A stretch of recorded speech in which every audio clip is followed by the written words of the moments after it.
லட்சக்கணக்காக இன மக்கள் கொன்றொழிக்கப்பட்டார்கள்.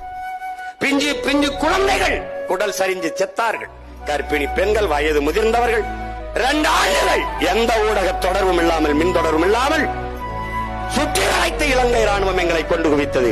வேடிக்கை பார்த்து நீங்க நின்ற இடத்தில் தமிழனின் தலை மட்டுமல்ல தன்மானமும் குனிந்துவிட்டது. எங்கள் ரத்த சொந்தங்களை ஒரே சங்கிலியில் கட்டி சிங்களன் இழுத்து போன காட்சியை பார்த்த அன்னைக்கே தமிழன் தலை தொங்கி போச்சு.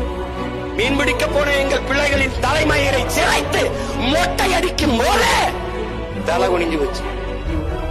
கண் முன்னே தன் அக்கா, தன் தங்கை, தன் பிள்ளைகள் வன்புணர்வு செய்து வலுக்கட்டாயமாக மானபங்கப்படுத்தி உயிர் மாய்க்கப்படும் போது ஒன்றும் செய்ய முடியாமல் தலை குனிந்த அழும் போதே தமிழன் தலை குனிந்து விட்டது.